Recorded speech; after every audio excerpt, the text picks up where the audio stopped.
Hello and welcome to Introduction to OLAP Modeling in EPM. My name is Arina Silverberg, and with me I have Nick Ladkov, the Director of Product Management for EPM. Before we go to the main topic of the day, I have a few slides to go through. First, let me welcome you to the session again, so thank you for joining. We'll go through a few reminders on our webinar platform. To start with, Google Chrome is the preferred browser. Use that if at all possible. You can customize the screen you're looking at. There are buttons at the bottom of the screen. You can move things around and, for example, enlarge the video screen. For that, you'll have arrows at the corners of the widget. If you have technical issues, there's a lag in the presentation or the voice, the audio is not coming through, press F5 or refresh the browser. That usually gets rid of most of the issues. But if they still persist, you can leave us a message in the Q&A window and we'll get back to you with potential fixes to the problems. We have a couple of webinars coming up. First, in August, 21st of August, we have the analytics widget with Burst and EPM. And then late September, early October, a very popular What's New in Infor OS platform in the October 2025 release. We haven't set the date for that yet, but as soon as we do, you'll hear about it. Then I want to mention our developer portal. We have a new platform in that, so if you haven't been there yet, now is the time. It has all kinds of technical content, and for example, our community is there. You can go to the community, read the posts, but if you want to interact with anything over there, you have to create a free account. It should be fairly straightforward, so I warmly recommend doing that to get the most of the community. And then I'd like to say a few things about our TechX event at the end of October in Orlando, Florida. It is meant for developers, platform experts, system administrators, technical decision makers, and we have presentations, but there's also a hands-on area, interactive area with challenges, learning hub, and expert stations, for example. So that's at the end of October, and I'll post a link into the chat window so you can go and take a look at the information about the event. Now, this session has been pre-recorded, but our EPM team with Nick are available to answer your questions throughout the session. So leave them in the chat. We'll get to them. And if there's anything that we haven't answered by the end of the session, we'll get back to you if we have your email. That's the main thing there. So with that, Nick, it's your turn. Thanks a lot. I definitely want to go here to Florida. Let's go to EPM topics. So we will talk about OLAP modeling today in kind of high level. What is it? Why do we have it? And how you can start your journey working with it. So it will be mainly live presentation. So I have a few slides just to give you a very high level introduction into what we are talking about in general. So let's just start with what is EPM. I think many of you, I guess all of you, aware what is EPM from the perspective, how do you use it today? But I would like to give you a little bit broader perspective. So when we are working with EPM, we typically talk about those three major buckets. It's a planning and budgeting projects on one side. On another side, it's consolidation with things like legal consolidation, intercompany transactions, eliminations, currency translations, and so on. And in the middle, it's kind of coming from both ends, everything related to reporting and financial reporting. So that's kind of high level. If I can go lower, you will see we have so many use cases, and I'm not going to go through all of them. As a matter of fact, I will just go to the next slide. I wanted just to give you an idea how big the product is, which comes to the next point, what we are discussing today. So when we look to the EPM vision, and you probably seen such slide from different implementations, then we typically say that EPM in the center is using different components such as dashboards, Excel integration, OLAP server, relational modeling, and so on.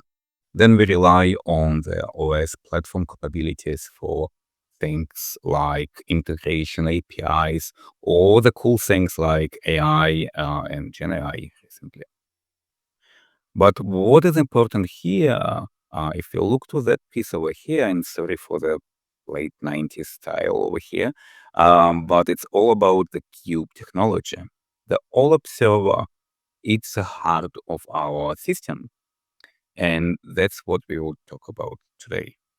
So let me maybe give you a bit more details about what is OLAP, so you will have an idea of how you can interact with it. And probably just so you will not be distracted by my face, we will stop the video right now, and I will go into more detailed presentation about EPM and OLAP. So first of all, with OLAP kind of explain me like I'm five approach. I went to Gen AI and I asked, can give me details of how to describe OLAP in very simple language, and it created me a few slides. A very simple way to think about that is when you see a mess in your room, I have definitely a lot of it. You have a lot of toys. You can organize it by the color, by the size, by the age group, or whatever you want to have. So that's basically what OLAP does. It defines the categories or something that we will explain on the next slide, dimensions, and that allows you to do the analysis of your data in much quicker and more efficient way because it works by those categories. So whenever we talk about the OLAP, we always mention three things: dimensions, measures, and cubes. So dimensions, it's those categories that I mentioned in my example in the previous slide. It was the color of toys or size of toys or age group.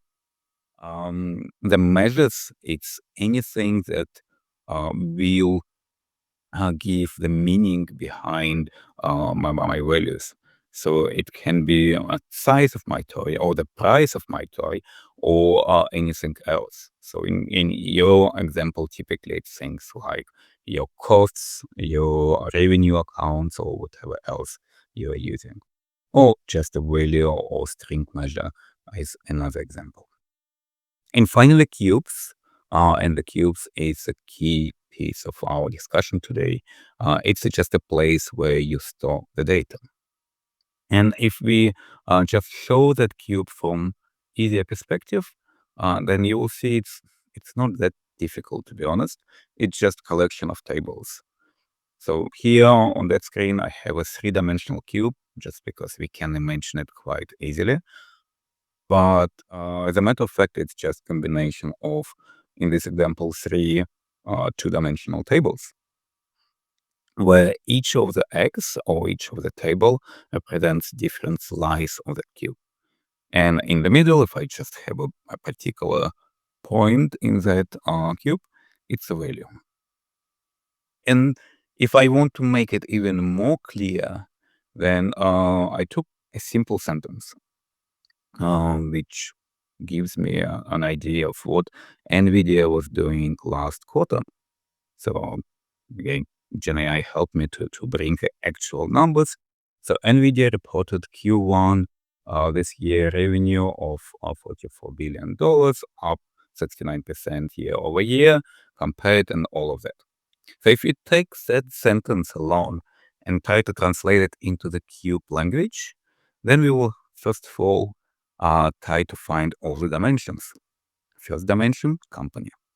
Here I have just one, but imagine I have a small portfolio and I want to have exactly the same question for different companies. Then I will have just my companies on the list of the company dimension. Then, of course, period. I want to see this period or this quarter, last quarter, this year, last year, or anything like that. Things like my measures. Here on that example, you can see my revenue and the price per share. Then, of course, I have things like currency. In this example, I'm working with USD, but it can be Czech crowns or euro or anything else as well. My calculations, where in this example, I might have my growth rate, but it can be also something else. And finally, my scenarios. For that example, it's my expectations or budgets and the actual execution of my expectation or budget. And to have all of that connected, I have my cube values, which is actual numbers which we store in the cube. So I hope that very quick introduction into what is cubes, what are the cubes, it makes sense, and we can go to the actual OLAP modeling topic. So the OLAP modeling, now we know what is cube. Let's imagine a situation where I have two main users, have Mary on the left and Bill on the right, and they are working with my financial system. Mary, she's the owner and administrator of the EPM solution. She brings all the changes to the structures, new dimensions, new accounts, new entities, new products, or whatever it is.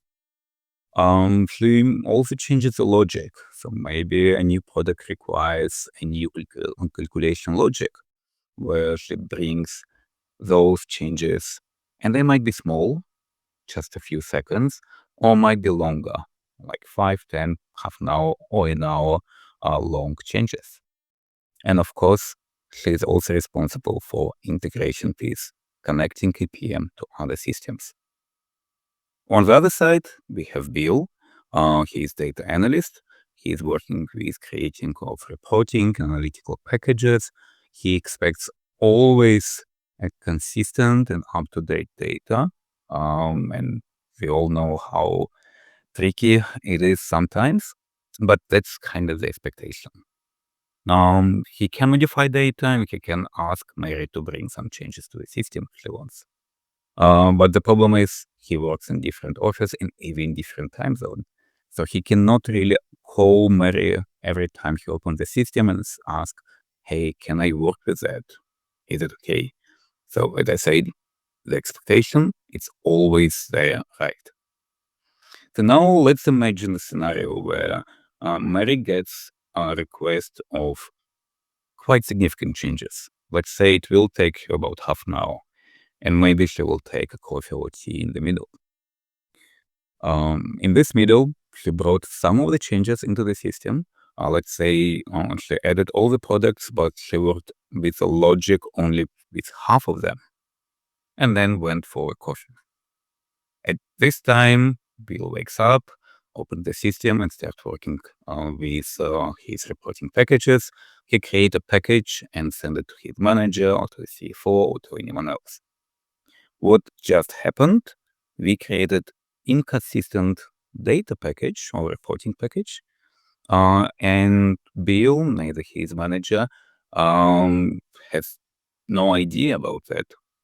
And the reason why it happened is because Mary brought only half of the changes to the system, and because she's working directly with OLAP, that's exactly what Bill have seen in his system. So that's a problem that we're trying to solve, or that's one of the problems that we want to solve. So the way how we can solve it, and that's how OLAP modeling actually works, we move that Mary work a little bit out of the system. We create an OLAP model definition tables, a relational layer, like a staging layer, where everything that she does first goes to that special model, and then only when it's ready, it can be sent to OLAP. So let's look now what's happening with our scenarios. Mary continue works with OLAP, but now she works with OLAP model definition. She, if she has a half an hour, long work. She works the way how she needs to work. She doesn't need to be hurry because she's afraid that somebody will see half of the changes. So she brings all the changes one by one to my OLAP modeling model. And once I'm ready, once everything is done, Mary presses the publish button, and everything goes to OLAP in a single process. And it brings all the changes in one single again process in this example here. And of course, it's still integrated with the master data system or with anything else. So that allows us to solve that part. From the build perspective, nothing changes. He continues to work with OLAP directly but now he is absolutely 100% sure that data is consistent. If it's needed, Mary also can add a special block during the publish process where Bill might see some message saying, "Oh, we're bringing some changes. Please wait some time before you can use the system."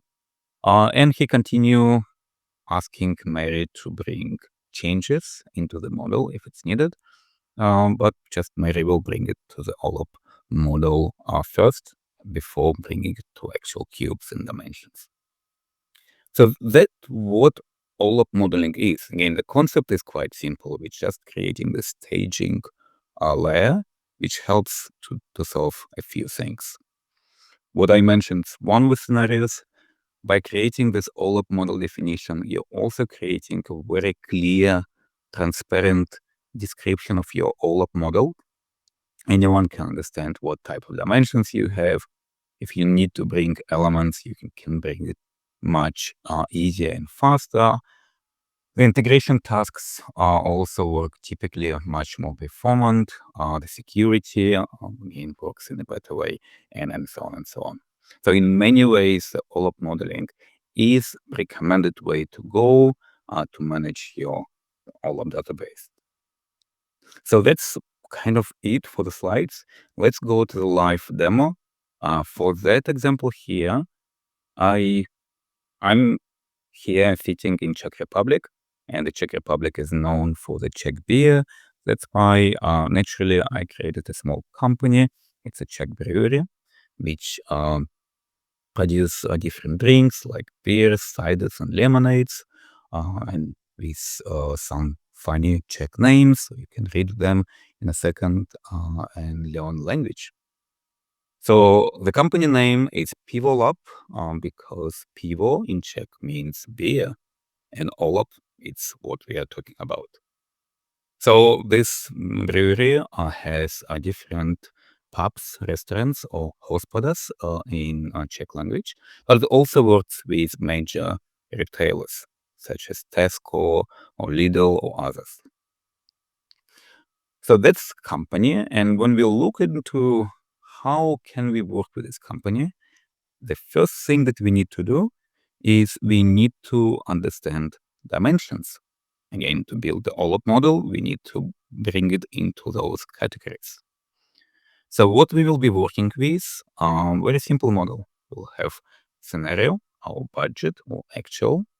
We'll have our periods. We'll look to 5 years history from 2021 to 2025. We'll have different measures, price, quantity, sales, costs, all of that. Distribution channels. As I said, we have breweries or pubs, hospodas, and also we have retailers, shops.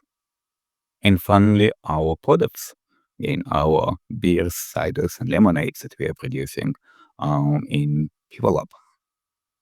So that is it. So let me maybe quickly jump to the system. So I will go to the administration part of EPM. And for that, I will create a brand new company or application. So that's my Pivolab company. And I don't need to be that. Okay. Pivolab. Thank you. Unique name will be same, Pivolab, and I will just use everything else by default. So while it's doing that work, let me quickly show you what we are doing. So we will have a small model I created in Excel spreadsheet showing you what we will be doing, where I have my products. You can see here I have about 10 to 15 different products where I have beers with a type dark, light, or semi-dark. And I have also lemonades, and I have ciders. And cider I have apple or pear. And yeah, that's I think it. But what is interesting on the right, you will see here, I also going to bring a little bit more complexity. I will bring more attributes, specifically flavor, what you would expect when you drink that particular product, and the type, whether it's alcoholic or not alcoholic. I mentioned about the channels. So we have our pubs and retailer shops. So again, I have really cool names of the Czech pubs. And they're very much real or similar to the real places that you can find here in Czech Republic. And then we have our retailers. Some of you also know all of them or some of them, such as Tesco, Albert, Lidl, Billa, and so on. I also have another attribute here with my regions, where in Czech Republic that restaurant is located and shops there everywhere. Then my measures. The measures are all about my actual model. So as I said, I have things like sales, quantity, price, and so on. I will talk about this once we go into the details, because here you can see new numbers. And finally, the periods, the easiest one. You have all the periods and quarters and years and whatever it is. So that's again quite simple model. So let me jump back to our system. I did create my model. It's over here. So what I can do is just go to OLAP Modeling. It's here under the data integration menu. I will need to choose my new model over here, and you can see it's completely empty. So we will start from simple, and then we will add some complexity step by step. The easiest thing that we can do right now is to create our scenario where I have my budget and my actuals. So I will just say my scenario, and you can see the system just populates quite a few fields based on what I typed. I can change all of that. It's just the default copy and paste by the system to save my time. I'm happy with that. So basically, the unique name, the user-friendly name, and if I want to have alternative hierarchies and group my whatever elements in different ways, then I also can play with hierarchies.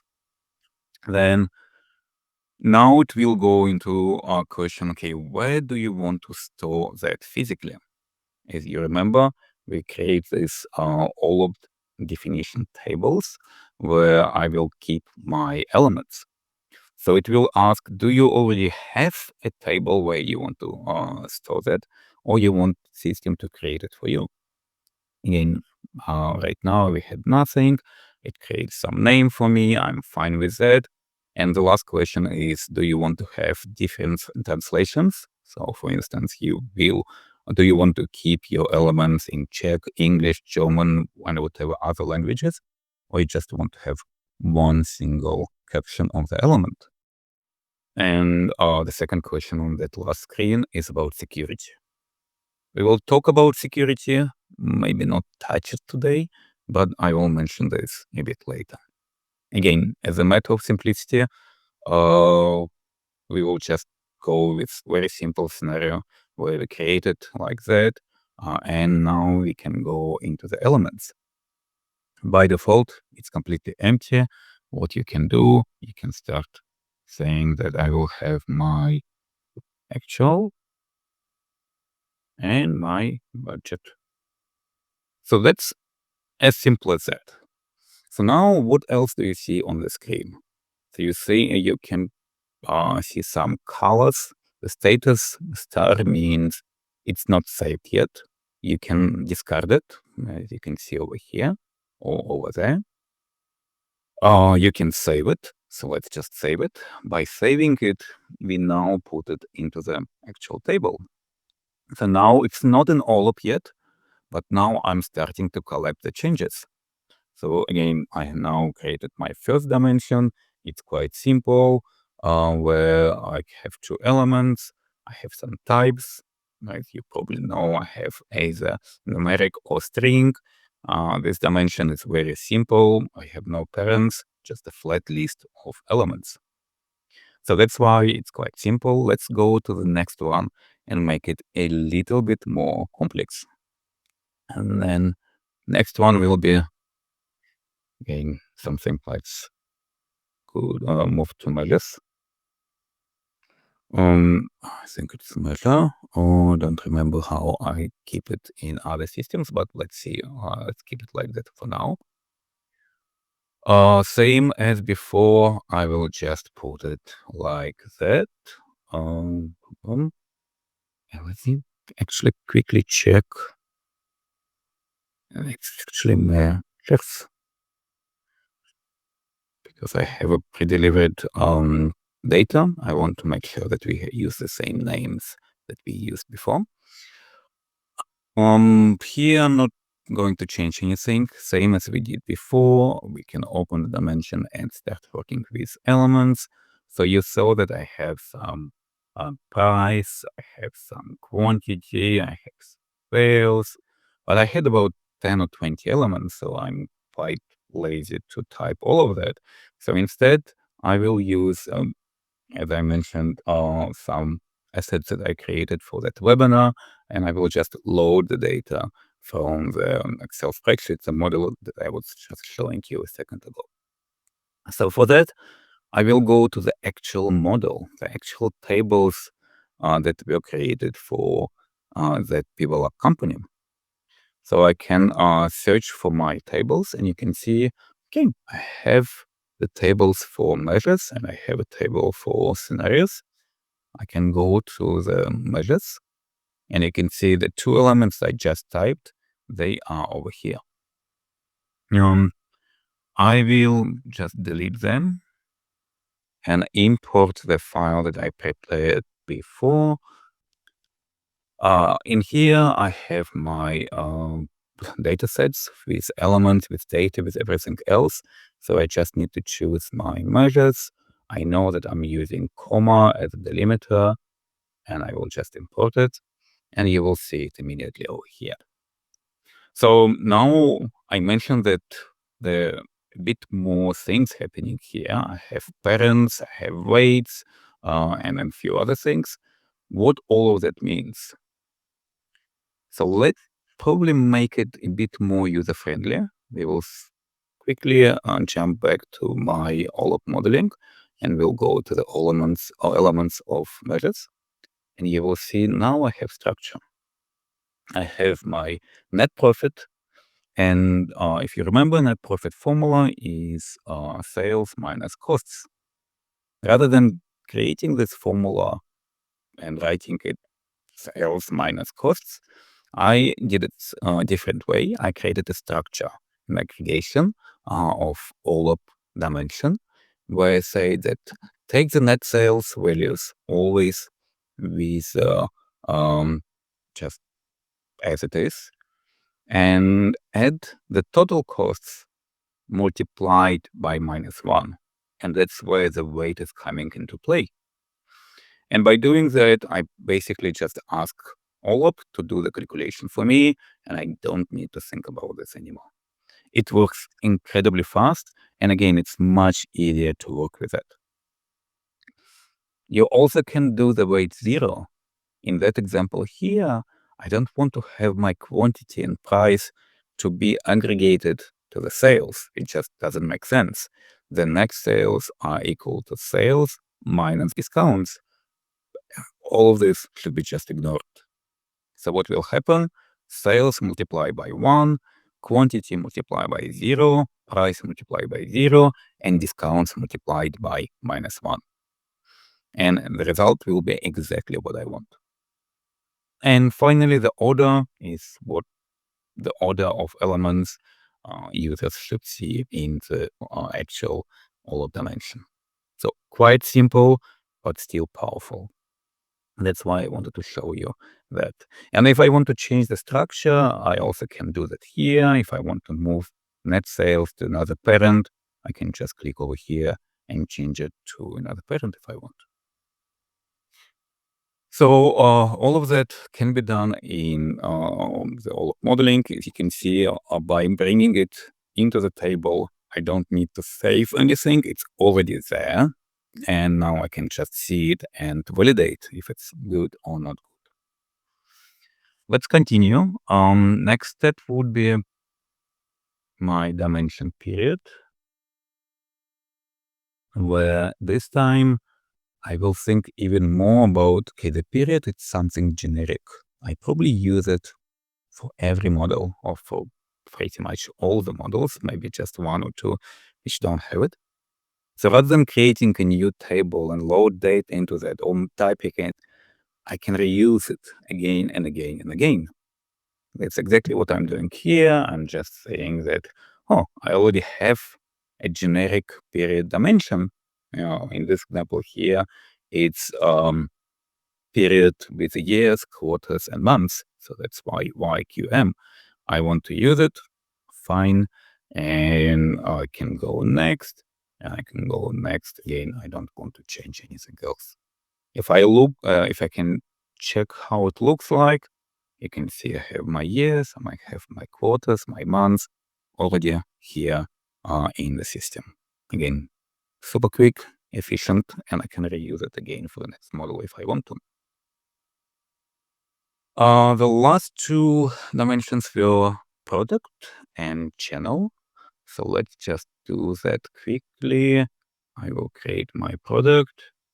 I will create new table for that. And I will create my channel. Same thing over here. Okay, don't need to do anything complex over here. But if you remember in Excel, I showed you something else. I said that for both of those dimensions, I also want to create attributes. So attributes, it's just additional attributes that will be connected to every single element. It can have different types. It can be string, numeric, boolean, or some other types, like date, for instance. It can be empty or it can be filled, and then users can work with it with filters, subsets, something that we will talk about later, or whatever the creation of the reports. So for the product dimension, you might remember that we had two of them. We had one called flavor, and that will be string. It will be whatever maximum weights of 253 elements. I don't need that much, but whatever. And I will have a special column in my table which will contain the data for that attribute. And second was type. Same thing over here. I will keep everything by default, and I will say that there will be type column. And for scenario, I also will create a new attribute. I think it was region, if I remember correctly. So I will just create region and create it same as before. Because I already have model for that, I will just quickly jump to the relational model and go to my elements. So first products. I will just go to my products. And it will be comma. Cool. So we can see here I have my products with some attributes, flavor and type.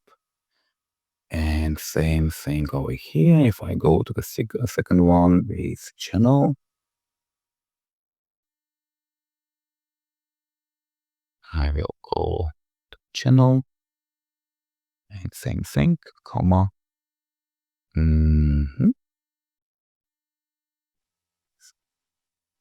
Okay, it looks that.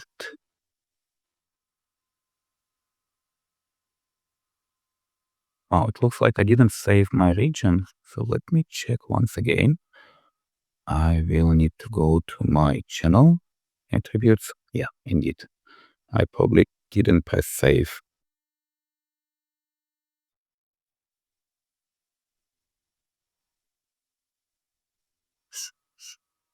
I hope I didn't create it for something else, which I did. Let me delete it from the scenario that I created.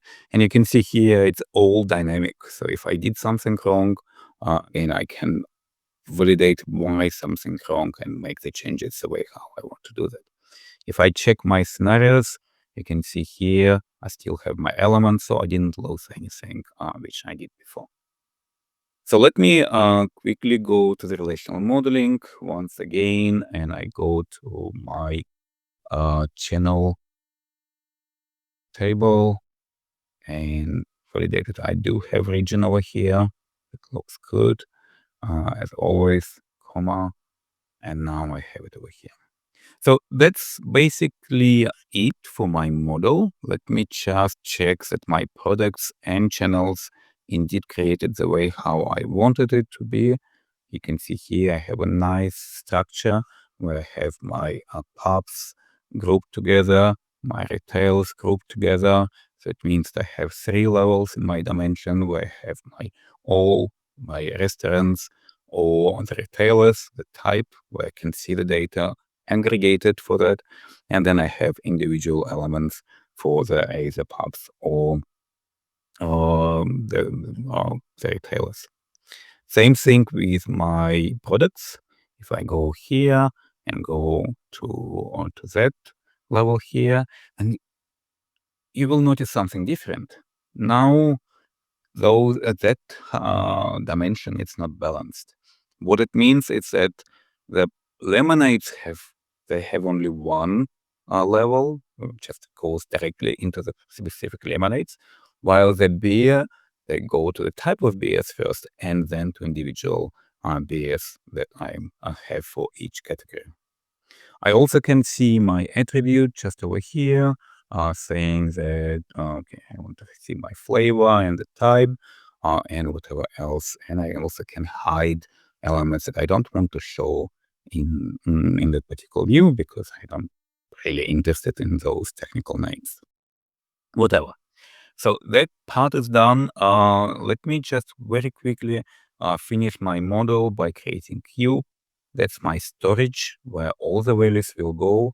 At the end of the day, I will call it sales because that's what it will have as values inside the cube. And then I have another philosophical question, how to group my dimensions. Typically, I recommend to put on the top dimension that you use across the whole model.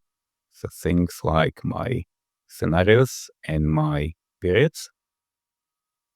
Then I put more specific ones, like for instance, product and channel.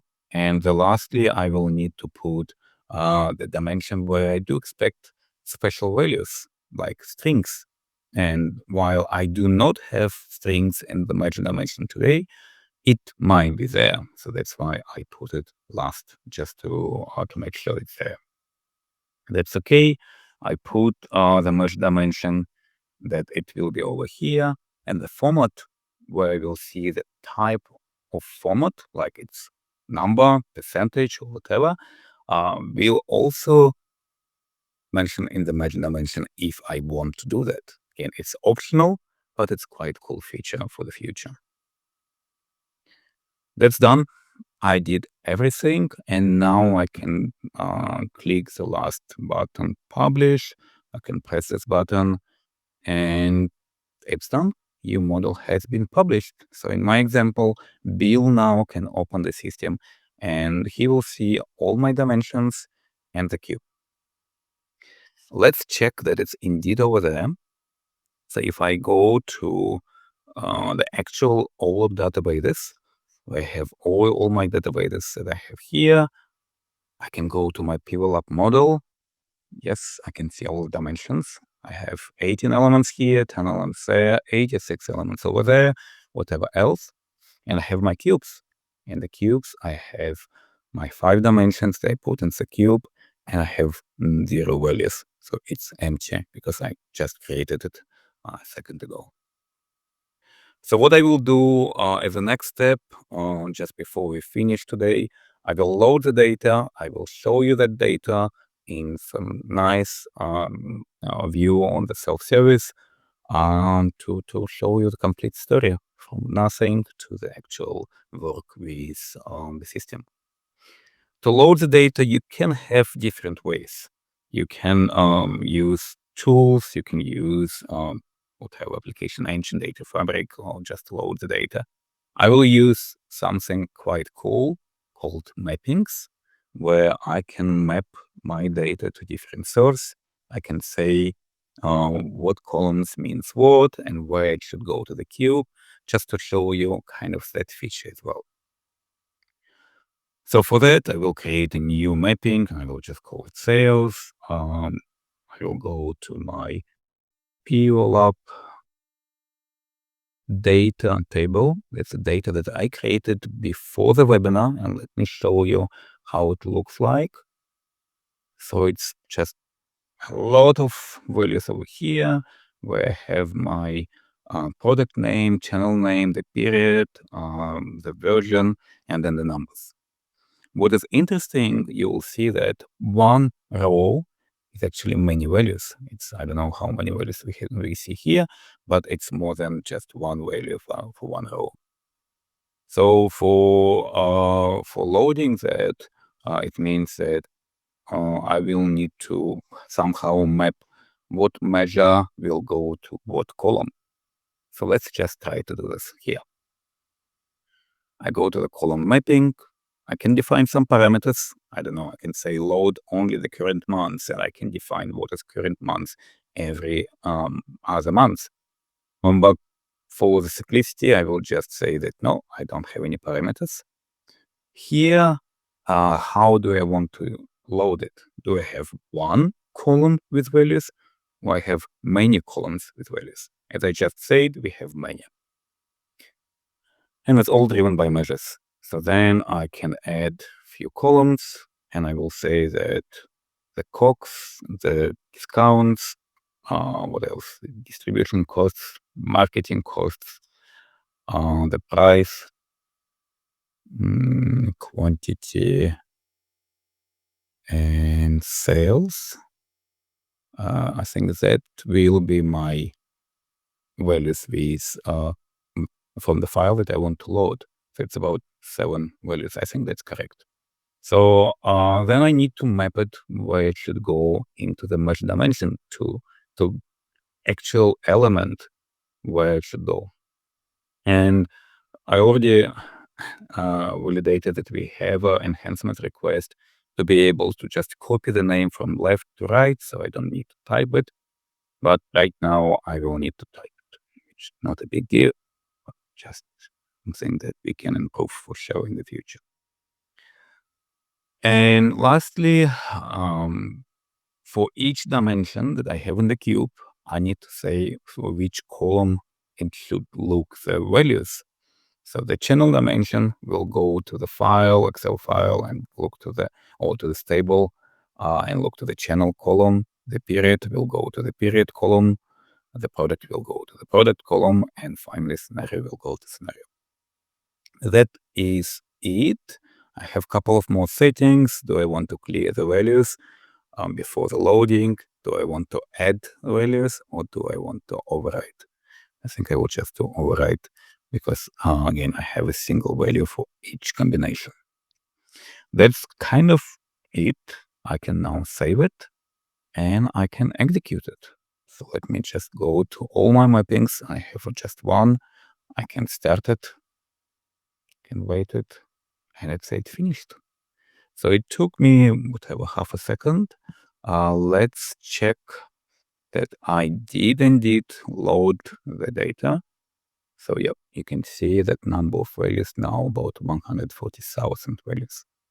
Hey, that's we are almost done. Now the last thing that we need to do, we need to check that the values are actually there. So to see our values, we will start using one of the tools that you might know and use on every day or just sometimes, called self-service. That's where you can explore your data and do any reporting and analysis in self-service way. So what we will do, we will put some beautiful charts to show what we have in our cube. For that, we will just start with data exploration, where we will connect to our cube that we just loaded. So let's see, we have sales of PeopleUp. That's what we want. And we will ask me, okay, what I want to put in the rows, what I want to put in the columns, and so on. So let me just do the following. I will put my product in the columns, my periods, the periods on the rows. For the periods, I will do the range of the months starting from, let's say, only 2 last years. So I start with January 24th, 2024, and we'll finish with December 2025. I will have 24 months of my history, and then I will zoom in into the my products. I have beer, cider, lemonades, and I think that's it. I can create a chart, and let's see what that will look like. I will choose whatever type that I want. Again, there's quite a few different types that you can work with, but yeah, it looks quite well, I think. So we can see that, for instance, here, the beers, they deliver the biggest amount of revenue to my company, and then I have a little bit more with ciders, and lastly lemonades, which surprisingly typically cost more than beer in Czech Republic. You can also see some seasonality on the chart, saying, okay, during the summer, you typically sell more than during the winter, which totally makes sense. But I think what is important, the data is there, all the dimensions are populated with types or with elements that we added in the OLAP modeling. We can now just look to more details, like, again, if I want to see all the funny names of the, I don't know, the beers or the pubs or restaurants, yeah, probably, now let me just zoom out, but I want to go from beer to the lowest level of that particular beer, and then we will see all the names. So now we have on the dark beer, the light beer, and semi-dark beers in one single list. And similarly, can we use the same type of the chart to see, okay, who is the main seller, and they almost all identical, I think. Maybe this one, the Luchny Kral, is selling a bit better than the other one. And of course, the Cherny Medved, it's also selling quite good as a dark beer. You can see it's also producing quite a lot of revenue.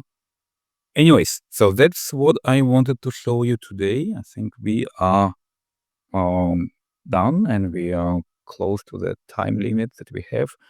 Maybe the just last two things that I want to mention that I didn't have time to talk about this today, but it's quite cool features as well.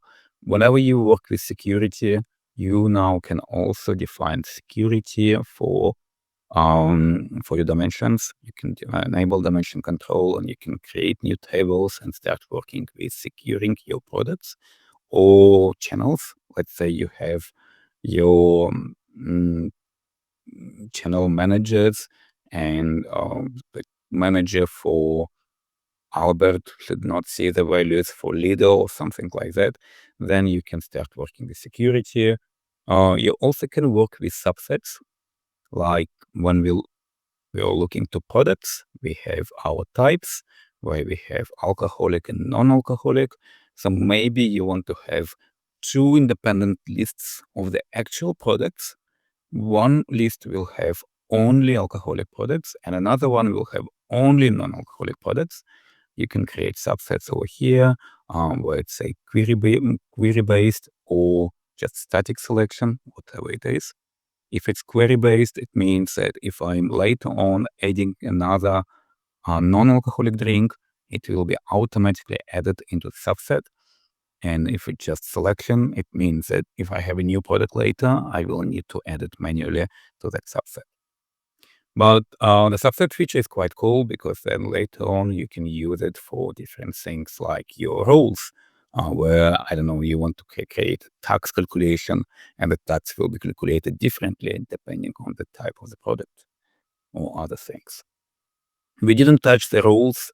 You also can define the OLAP rules where you go to the cubes and you can create new rule where you can say that the sales that we calculated before will be equal to whatever quantity multiplied by price. So you'll just say that's quantity multiplied by price or whatever it is. So again, quite a few things that we didn't touch just because we didn't have time, but it's kind of a beginner training or webinar for the OLAP modeling. So I hope that you liked it. If you have any questions that we didn't answer during the Q&A session, let us know and we'll be happy to help you with it. So thank you. I think we are done. Rina, back to you. Thank you, Nick, for the presentation. Lots of interesting facts and functionality around OLAP modeling there. Dear audience, if you have suggestions for topics you would like to see around Infor OS platform and everything that goes with it, please put it into the Q&A box.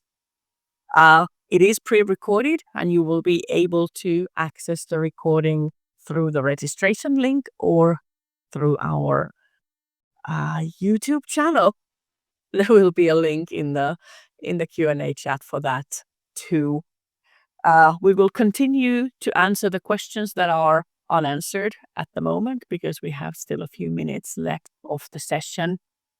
But with that, thank you so much, Nick, again for the session. Thank you for the EPM team for dealing with all of the questions that we got in. And thank you, audience, for joining us. I wish to see you all in August for the Analytics Widget webinar around Burst and EPM. And have a wonderful rest of your day. Thank you. Bye-bye.